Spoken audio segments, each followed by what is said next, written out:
بسم اللہ الرحمن الرحیم۔ السلام علیکم۔ آج 17 رمضان المبارک حضرت شیخ ابن العربی کی پیدائش کا دن ہے۔ آج 17 رمضان المبارک حضرت عائشہ رضی اللہ تعالی عنہا بنت ابو بکر جو کہ رسول اللہ صلی اللہ علیہ وآلہ وسلم کی تیسری زوجہ تھیں، آج ان کی وفات کا دن ہے۔ آج 17 رمضان المبارک حضرت رقیہ رضی اللہ تعالی عنہا جو کہ حضرت محمد صلی اللہ علیہ وآلہ وسلم اور حضرت خدیجہ الکبریٰ رضی اللہ تعالی عنہا کی بیٹی تھی، اور حضرت عثمان بن عفان یعنی کہ حضرت عثمان غنی ان کی زوجہ تھی۔ آج حضرت رقیہ رضی اللہ تعالی عنہا کا وفات کا دن بھی ہے۔ آج 17 رمضان المبارک یعنی کہ آج ہی کے دن مسلمانوں نے غزوہ بدر لڑی اور اللہ کے فضل سے جیتی۔ ہم تینوں ان پہلوؤں پر روشنی ڈالیں گے آج۔ تو سب سے پہلے حضرت شیخ محی الدین ابن العربی۔ حضرت شیخ محی الدین ابن العربی کو آپ ویسے بھی جانتے ہیں، کیونکہ کافی لوگ اس کے بارے میں معلومات حاصل کر چکے ہیں۔ ان کے بارے میں آپ شیخ اکبر کہلاتے ہیں، یعنی کہ شیخوں کے شیخ۔ آپ شیخوں کا ایک مجمع منعقد تک کیا کرتے تھے، اور اس وقت کے حال کے شیخ حضرت شیخ محی الدین ابن العربی کے پاس آیا کرتے تھے۔ میں آپ سے گفتگو کر رہا ہوں، اس دوران میں تھوڑا سا چاہ رہا ہوں کہ اپنا فارمیٹ ترتیب وائز بنا لوں، معاف کیجیے گا اگر آپ سے نظریں ہٹ رہی ہیں تو۔ حضرت شیخ ابن العربی بہت سارے سلاطین جو اسلامی تاریخ کے سلاطین ہیں ان کے ساتھ بھی ان کا نام جوڑا جاتا ہے۔ کیونکہ حضرت شیخ محی الدین ابن العربی اسلامی سلطنت یعنی کہ سلطنت عثمانیہ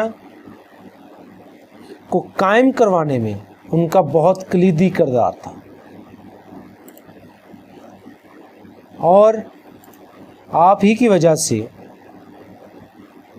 سلاطین اسلامی تاریخ کے سلاطین نے صراط مستقیم کی راہ اختیار کی۔ حضرت شیخ محی الدین ابن العربی کا پورا نام شیخ اکبر محی الدین محمد ابن العربی تھا۔ حضرت شیخ محی الدین ابن العربی جو کہ بہت ساری تصانیف کے مصنف بھی ہیں، ان کی تصانیف تقریباً 500 کے قریب ہیں۔ جی ہاں، دوبارہ سنیے، 500 کے 500 کتب، 500 تصانیف لکھنا کس کو کہتے ہیں، اور وہ بھی اس دور میں۔ آپ کی تصانیف میں سب سے جو نمایاں ہیں وہ فصوص الحکم اور الفتوحات المکیہ، جو کہ 4000 صفحات پر مشتمل ہے، سب سے زیادہ مشہور ہے۔ آپ کے مکمل حالات زندگی پر اگر ہم دیکھیں تو نام و نسب، ولادت، ابتدائی تعلیم، فوجی ملازمت انہوں نے اختیار کی۔ سفر تیونس ان کا نمایاں ہے، سفر اشبیلیہ، فاس، آپ کی بہنوں کی شادی، مکہ میں قیام، پھر آپ نے جو شاعری فرمائی، جس طرح علامہ اقبال کی شاعری ہے، ان کی شاعری ایک علیحدہ ہی مقام رکھتی ہے۔ بغداد، موصل اور دوسرے شہروں میں قیام۔ آپ ہمیشہ ہی جو ہے وہ ایک جگہ سے دوسری جگہ سفر میں رہتے تھے، اور اسلامی سلاطین کو اکٹھا کرنے، ان کو صراط مستقیم پر رکھنے کی ڈیوٹی سر انجام دیتے تھے۔ اور پھر آپ کی وفات، آپ کی اہم تصانیف اور حوالہ جات، یہ سب شامل ہیں۔ لیکن ہم اگر اسی ویڈیو میں لگ جائیں گے آپ کی، تو وہ ہم مکمل شاید نہ کر پائیں آج، جو کہ بہت زیادہ علم رکھتے ہیں۔ تو ہم چلتے ہیں کہ آج حضرت عائشہ بنت ابی بکر رضی اللہ تعالی عنہا آج ان کی وفات کا دن ہے۔ آپ رسول اللہ صلی اللہ علیہ وآلہ وسلم کی تیسری زوجہ تھی۔ آپ کو ام المومنین کے خطاب سے یاد کیا جاتا ہے، یعنی کہ مومنوں کی ماں۔ رسول اللہ صلی اللہ علیہ وآلہ وسلم کے بعد عہد خلفائے راشدین میں آپ کی شخصیت بہت نمایاں نظر آئی۔ آپ صلی اللہ علیہ وآلہ وسلم کی وفات کے بعد 47 سال بقید حیات رہیں، اور یہ تمام وہ عرصہ ہے جس میں ابتدائی مسلم فتوحات ہوئیں، مختلف مملکت اسلامیہ میں داخل ہوئے۔ علم الحدیث میں حضرت ابو ہریرہ جو کہ سب سے بڑے راوی مانے جاتے ہیں، آپ نے اکثر دیکھیں گے کہ بیشتر احادیث جو آپ جن کا مطالعہ فرماتے ہیں اس میں لکھا ہوتا ہے حضرت ابو ہریرہ سے مروی ہے، حضرت ابو ہریرہ سے روایت ہے۔ تو علم الحدیث میں حضرت ابو ہریرہ رضی اللہ تعالی عنہ کی روایات کے بعد سب سے زیادہ روایات حدیث کا ذخیرہ آپ ہی سے روایت کیا گیا ہے۔ عہد نبوی میں اور عہد خلفائے راشدین کی عین شاہد بھی آپ ہی تھیں۔ مزید برآں آپ نے خلافت انبیاء کی ابتدائی 17 سال بھی ملاحظہ فرمائے۔ آپ کا انتقال یعنی کہ آپ وفات مدینہ منورہ میں آپ نے وفات پائی، پردہ پوشی جو آپ کی ہوئی وہ مدینہ منورہ میں ہوئی۔ آپ کی فہرست میں جو ہم نے لسٹ شامل کی ہے وہ ہے آپ کا نام و لقب، کنیت، نسب، حلیہ و حیت مبارکہ اور لباس، والدین، ولادت، بچپن، آپ کا نکاح جو کہ نکاح کے وقت آپ کی عمر فقط 6 سال تھی، نکاح آپ کا لڑکپن میں ہی ہوا، تعلیم و تربیت، ہجرت، رخصتی، سیدنا عائشہ کا زہد و قناعت، غزوہ مرسی، واقعہ افک بہت نمایاں ہے، ان کے زمانے کا تعین، پھر تحریم، زمانہ بیوگی، عہد خلفائے راشدین ان میں آپ کا کیا کردار رہا، امیر معاویہ کے عہد میں آپ کا کیا کردار ادا رہا، وفات حضرت امام حسن اور تدفین کا مسئلہ، صحابہ میں ممتاز حیثیت، تلامذہ، جود و سخا، فضائل و مناقب، زیارت حضرت جبرائیل علیہ السلام، روایت کردہ احادیث کی تعداد، علالت وفات اور تدفین، واقعات و تعین، عمر مبارکہ، عبادت و خشیت الہی، کتابیات عائشہ، یہ ہمارے پاس آج شامل ہے، اور ہم اس ویڈیو میں اس کا تذکرہ نہیں کر پائیں گے۔ مزید آگے چل کر ہم ان سب فہرست کو ایک ایک کر جانچیں گے۔ آگے ہم دیکھتے ہیں کہ رقیہ بنت محمد صلی اللہ علیہ وآلہ وسلم، حضرت رقیہ رضی اللہ تعالی عنہا جو کہ حضرت محمد صلی اللہ علیہ وآلہ وسلم اور حضرت خدیجہ الکبریٰ کی بیٹی تھی، اور حضرت عثمان بن عفان یعنی کہ حضرت عثمان غنی رضی اللہ تعالی عنہ آپ ان کی زوجہ تھیں۔ آج ان کی وفات کا دن ہے۔ رقیہ بنت رسول اللہ صلی اللہ علیہ وآلہ وسلم حضرت محمد اور خدیجہ کی بیٹی جو حبشہ اور مدینہ کی طرف ہجرت کرنے والوں میں شامل تھی۔ شروع میں ابو لہب کا بیٹا عتبہ سے شادی کی، اور تبت یدا ابی لہب و تب کی آیت نازل ہونے کے بعد عتبہ نے اس سے آپ کو طلاق دی، اور پھر حضرت عثمان بن عفان سے شادی کی۔ سن 2 ہجری کو وفات پائی آپ نے، اور جنت البقیع میں آپ کی تدفین ہوئی۔ حضرت محمد صلی اللہ علیہ وآلہ وسلم کی اولاد میں دوسری صاحبزادی حضرت رقیہ رضی اللہ تعالی عنہا ہی تھی۔ حضرت خدیجہ الکبریٰ کے بطن سے نبوت سے 7 سال قبل پیدا ہوئی، یعنی کہ اعلان نبوت سے آپ کی ولادت 7 سال پہلے ہوئی تھی۔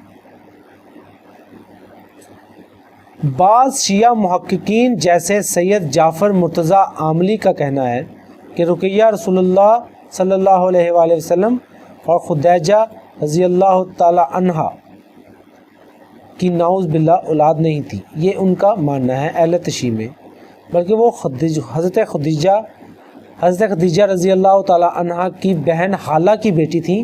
چونکہ ان حضرت صلی اللہ علیہ وآلہ وسلم کے گھر پر پرورش پائی تھی تو اس لیے پیغمبر عظیم صلی اللہ علیہ وآلہ وسلم کی بیٹی سے مشہور ہو گئی۔ بہرحال عام فقہات اور فقہ جعفریہ اس میں تضاد ہے۔ آپ کی پیدائش اور نسب، شادی اور ہجرت اور دیگر وفات میں ہمارے پاس فہرست میں شامل ہے، لیکن ہم شادی اور ہجرت کو لازمی طور پر یہاں پر بیان کرنا چاہیں گے۔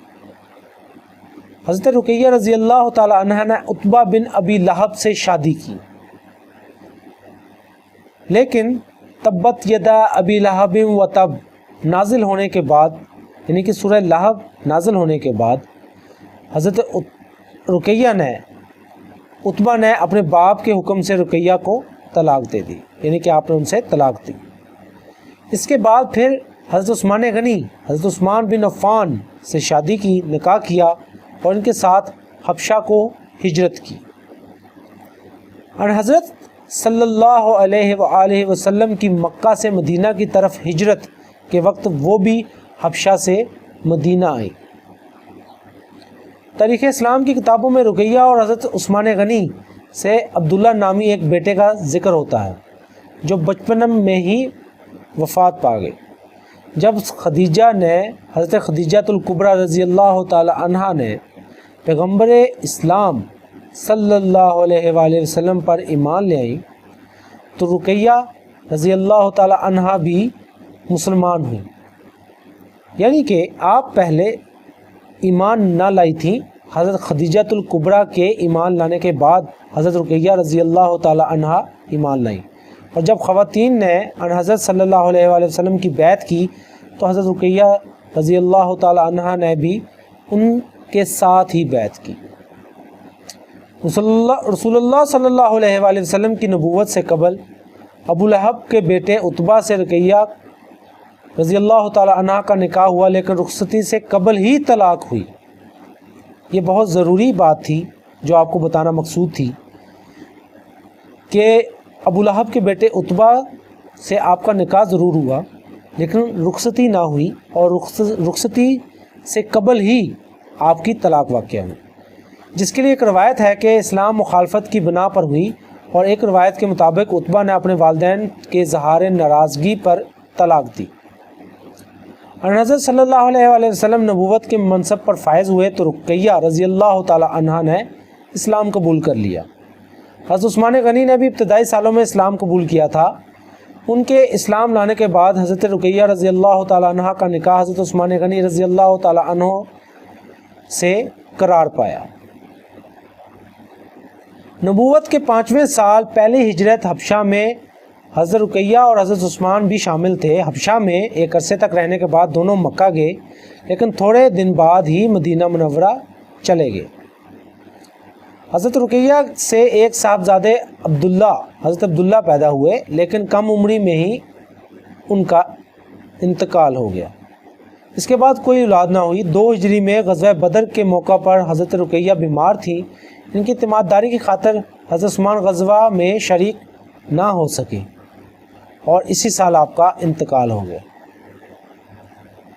غزوہ بدر 2 ہجری میں ہوا، اور مورخین لکھتے ہیں، اسلامی مورخین، کہ انہی دنوں حضرت رقیہ کی طبیعت ناسازگار تھی اور حضرت عثمان آپ کی اعتماد داری کی خاطر غزوہ میں شریک نہ ہو سکے، اور اسی سال آپ کا انتقال ہو گیا۔ اظہار نبوت سے 7 برس قبل، جب کہ رسول اللہ صلی اللہ علیہ وآلہ وسلم کی عمر کا 33واں سال تھا، یہ مکہ مکرمہ میں پیدا ہوئی۔ پہلے ان کا نکاح ابو لہب کے بیٹے عتبہ سے ہوا، مگر ابھی رخصتی بھی نہیں ہوئی تھی کہ سورہ لہب نازل ہوئی، اور اسی غصے میں، اسی آپ کے غصے میں یا اسی بات کے پیش نظر ابو لہب کے بیٹے عتبہ نے حضرت رقیہ کو طلاق دی اور اس کے بعد رسول اللہ صلی اللہ علیہ وآلہ وسلم نے حضرت عثمان غنی سے ان کا نکاح کرا دیا اور دونوں میاں بیوی نے حبشہ کی طرف اور پھر مدینہ کی طرف ہجرت کی اور دونوں ہجرت کرنے والوں میں سے معزز اللقب سے سرفراز ہوئے۔ آخر میں جنگ بدر کے دنوں میں حضرت رقیہ زیادہ بیمار تھی، چنانچہ رسول اللہ صلی اللہ علیہ وآلہ وسلم نے حضرت عثمان کو ان کی تیمارداری کے لیے مدینہ میں رہنے کا حکم دے دیا۔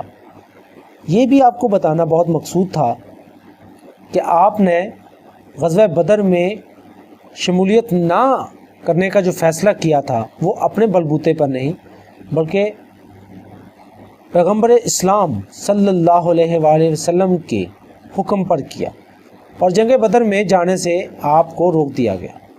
زید بن حارثہ جس دن جنگ بدر میں فتح مبین کی خوشخبری لے کر مدینہ پہنچے، اسی دن بی بی رقیہ رضی اللہ تعالی عنہا نے 20 برس کی عمر پا کر مدینہ میں وفات پائی۔ رسول اللہ صلی اللہ علیہ وآلہ وسلم جنگ بدر کی وجہ سے ان کے جنازہ میں شریک نہ ہو سکے۔ حضرت عثمان غنی اگرچہ جنگ بدر میں شریک نہ ہوئے مگر رسول اللہ صلی اللہ علیہ وآلہ وسلم نے ان کو جنگ بدر کے مجاہدین میں شمار فرمایا اور مجاہدین کے برابر مال غنیمت میں سے حصہ بھی عطا فرمایا۔ حضرت رقیہ کے شکم مبارک سے ایک فرزند پیدا ہوئے تھے جن کا نام عبداللہ تھا، مگر وہ اپنی والدہ کی وفات کے بعد 4 ہجری میں وفات پا گئے۔ حضرت بی بی رقیہ کی قبر مبارک جنت البقیع میں ہے۔ چونکہ غزوہ بدر اور حضرت رقیہ کی وفات کا ایک ہی دن ہے، حضرت رقیہ رضی اللہ تعالی عنہ آپ شدید بیمار تھیں، شدید لالت میں تھیں، اور اسی وجہ سے حضرت عثمان بن عفان کو رسول اللہ صلی اللہ علیہ وآلہ وسلم نے غزوہ بدر جانے سے روک دیا اور آپ کی تیمارداری کا حکم صادر فرمایا۔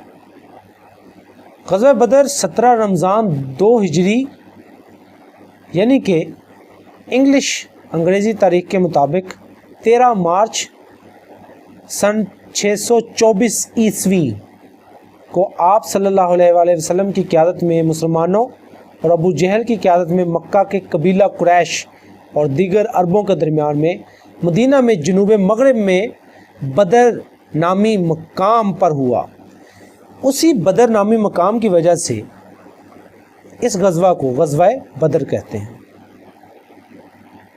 غزوہ بدر کے بہت سارے ہمارے پاس اسباب ہیں، واقعات ہیں، پھر کبھی انشاءاللہ آپ سے رمضان میں ہی ملاقات رہی تو اگر آپ ہمارے ساتھ رہے تو انشاءاللہ آپ سے بات ہوتی رہے گی۔ کوئی بھی اس میں سے ٹاپک جس میں آپ چاہیں کہ آپ اس کے مطابق مزید روشنی چاہتے ہیں تو جسٹ آپ کمنٹ کریں اور اگلی ویڈیو انشاءاللہ ہماری اسی پہ ہوگی۔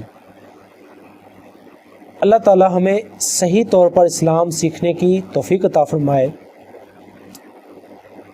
رمضان المبارک نشریات میں اس ویڈیو کا مقصد یہی ہے کہ ہم اپنے اسلام کو اچھی طرح جانچیں اور اسلام کے مطابق زندگی کو ڈھالیں اور اسلام کا بنیادی علوم ہم پر آشکار ہو جائے، ہمیں معلوم ہو۔ ملتے ہیں آپ سے انشاءاللہ نیکسٹ ویڈیو میں، تب تک کے لیے اللہ نگہبان۔